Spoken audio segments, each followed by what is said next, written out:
हर महादेव। नमस्कार दोस्तों। एक बार की बात है, एक मनुष्य ने गौतम बुद्ध जी से प्रश्न किया कि हे प्रभु, मृत्यु और मोक्ष में क्या अंतर है। तब गौतम बुद्ध जी ने उस व्यक्ति को उत्तर दिया कि जब सांसें थम जाएं और तमन्नाएं इच्छाएं बाकी रहे, वह मौत है अर्थात मृत्यु। परंतु जब सांसें शेष रहें और तमन्नाएं इच्छाएं पूर्ण हो जाए, वह मोक्ष होता है। जी हाँ दोस्तों, आज हम बात करेंगे मृत्यु और मोक्ष में क्या अंतर है। इसके लिए आप मेरे चैनल में अंत तक बने रहिए। मनुष्य दो चीजों से मिलकर बना है, एक शरीर, दूसरा आत्मा। जी हाँ, और जो मनुष्य का शरीर है वो 5 चीजों से मिलकर बना है, जल, अग्नि, वायु, धरती और आकाश। इन 5 चीजों से मिलकर शरीर का निर्माण हुआ है। और जब इस शरीर में आत्मा प्रवेश करती है तो वो शरीर देखने लायक, चलने लायक, बोलने लायक होता है। और जब ये आत्मा इस शरीर को छोड़ देती है तो वह शरीर किसी काम का नहीं होता है, नष्ट हो जाता है, उसका अस्तित्व समाप्त हो जाता है। जिस तरह से हम रोज नए कपड़े बदलते हैं ना, उसी तरह से आत्मा एक शरीर को छोड़कर दूसरे शरीर में प्रवेश करती है।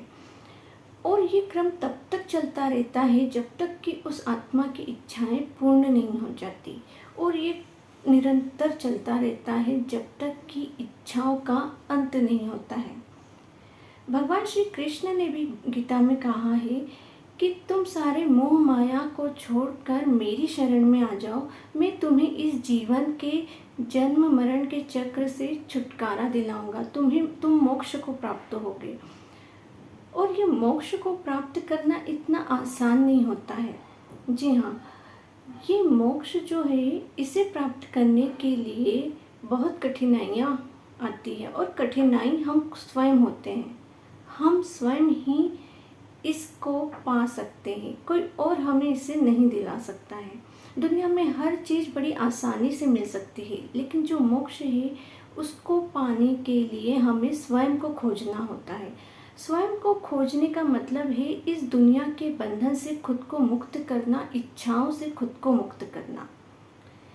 जब हम इन सब चीज़ों से अपने आप को मुक्त कर लेते हैं तो हम मोक्ष को प्राप्त कर लेते हैं। मृत्यु के बाद में मोक्ष नहीं मिलता है। आपने बहुत से लोगों को कहते हुए सुना होगा कि मौत के बाद में उन्हें मुक्ति मिल जाती है। मुक्ति उन्हें मिलती है, परंतु उस शरीर से मुक्ति मिलती है। और उस शरीर में रहकर आत्मा को जो कष्ट भोगने पड़ते हैं, उन कष्टों से उन्हें मुक्ति मिलती है। परंतु फिर से आत्मा को नए शरीर में प्रवेश करके इस सांसारिक चक्र में पड़ना पड़ता है। ईश्वर की कृपा से आप आपके कष्टों को कम कर सकते हो, दूर कर सकते हो और नया जीवन ले सकते हो, लेकिन आपको मोक्ष नहीं मिल सकता है। मोक्ष प्राप्त करने के लिए प्रयास आपको स्वयं ही करने पड़ते हैं। मोक्ष एक ऐसी दशा है जिसमें मृत्यु का भय नहीं होता है, ना ही अपनों से बिछड़ने का दर्द, ना ही संसार की या परिवार की चिंता। जब मनुष्य इन सारी चीजों से खुद को मुक्त कर देता है, उसे ना किसी अपनों का दुख होता है, ना अपनों से लगाव होता है, ना किसी मोह माया से जुड़ाव होता है, तब वह मोक्ष को प्राप्त कर लेता है। और कहते हैं मोक्ष प्राप्त करने के लिए अभी ध्यान से बेहतर कोई और रास्ता नहीं मिला है।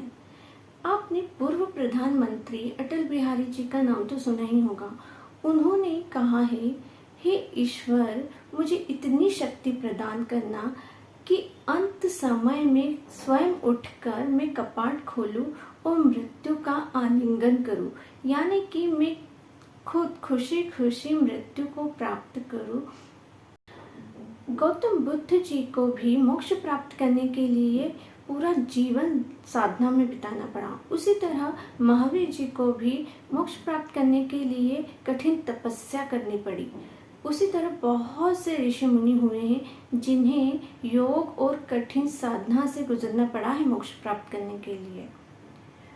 तो इसीलिए कहा जाता है कि मनुष्य को अच्छे कर्म करना चाहिए, साथ में मोह माया से दूर होकर भगवान की शरण में जाना चाहिए ताकि उसे इस जन्म मरण के चक्र से छुटकारा मिल सके और वह मृत्यु को पार करके मोक्ष को प्राप्त करे। आज का वीडियो आपको कैसा लगा है मुझे कमेंट सेक्शन में ज़रूर बताएं और मेरे चैनल को लाइक और सब्सक्राइब करना ना भूलें।